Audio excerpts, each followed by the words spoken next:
You were in a car accident Tuesday. You got out of the car, exchanged insurance information, and maybe even told the police officers, "I'm fine, just a little shaken up." The ER took some x-rays, told you that nothing was broken, and sent you home with a couple muscle relaxers. But then Friday morning hits. You can't turn your head to the left, your head feels like it's made out of concrete, and there's a dull, throbbing pain at the base of your skull. Why did it take 3 days for you to start feeling pain? Today, I'm breaking down the adrenaline masking effects of whiplash, or the biological reasons that your body lies to you after a car accident. I'll also be going over 3 common mistakes that people make in the first 72 hours following an accident, which turn an acute issue into chronic pain. If you're in that window right now, pay attention, because this video is for you.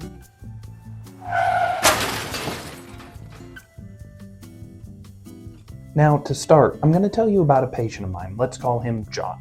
John was in a bit of a fender bender going 15 miles an hour, so hardly a totaled car. And John assumed, since the damage was minimal, that his body was also fine. He went back to work the next day, sat at his desk, pushed through a little stiffness in his neck, and took some Tylenol. By day 4, John wasn't just stiff, he was experiencing lightning bolts down his arms and severe vertigo. And by the time he reached my office, his nervous system was in a full inflammatory mess. Now, here's the tragedy of John's case. The ER told him that he was fine. They looked for broken bones and bleeding, which is their job, but it doesn't tell the whole story. Because one of the things that you're never going to see on an X-ray or even an MRI is ligament laxity. This means that they weren't able to see that his spine's structural integrity had been compromised. And because John didn't feel pain immediately, he went back to the stress of his day-to-day living, which is where the real damage started to happen. So today, we're going to make sure that doesn't happen to you. Initially, when you're in a car accident, your body enters a state of sympathetic overdrive. It floods with a whole bunch of catecholamines, namely adrenaline and cortisol, these stress response hormones. Now yes, this is an adaptive response. A couple thousand years ago, if you were attacked by a bear, you really didn't want to feel the pain until you ran away. But today, that bear is the 4,000-pound car that just rear-ended you. Your adrenaline is going to stay spiked for about 24 to 48 hours, and that's going to chemically numb the pain receptors in your cervical spine and the rest of your body. But while you're feeling fine, what's actually going on a structural level is that the ligaments, think of them like the leather belts that hold your spine together, are bleeding and starting to swell.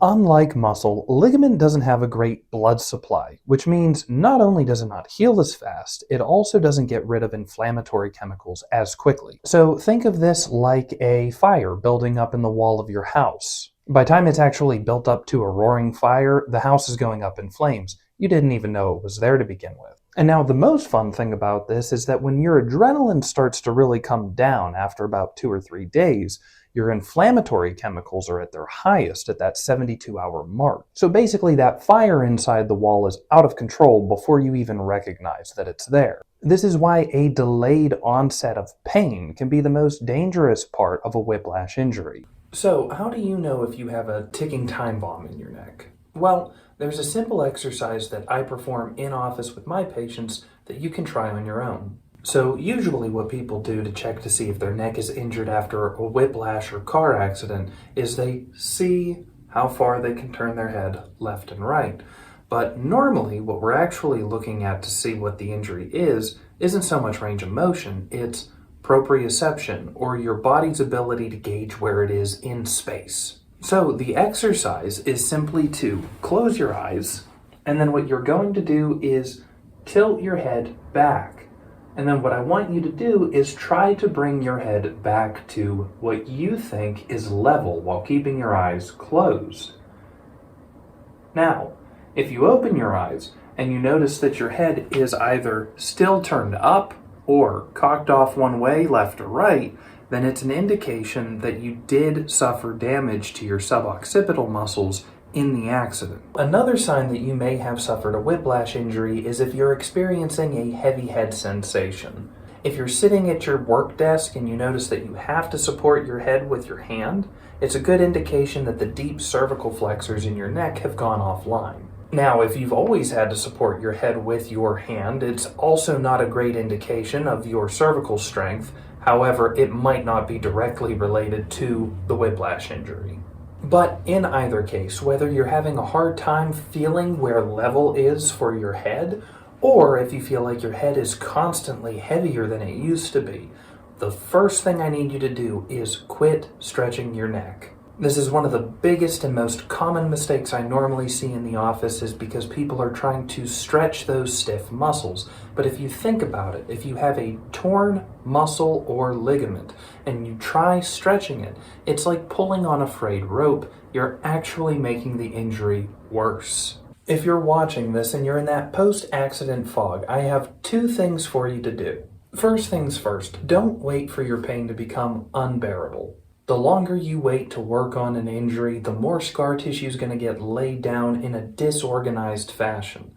And that's going to make that stiffness in your neck not only worse, but last longer. I put together a free Whiplash first aid checklist down in the description. You can download it, and it's going to outline the exact icing schedule, sleep positions, and movements to avoid. And this is the exact same form that I give my whiplash patients during their first week in the office. Now, second, if you start to notice that your neck pain is more than just sore muscles, and you want a structured, day-by-day protocol for how to go about rehabilitating your neck, I created the Whiplash Recovery Blueprint.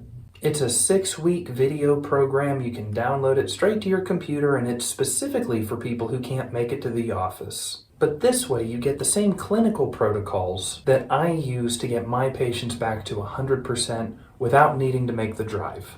If you're in my area, the office location is listed in the description below as well. But regardless as to whether or not I see you in person, or you just want to do the Whiplash Recovery Blueprint, stop ignoring this injury while it's in the silent phase. The sooner you get this taken care of, the sooner that you can get back to living your life. And your future self will thank you for taking action today.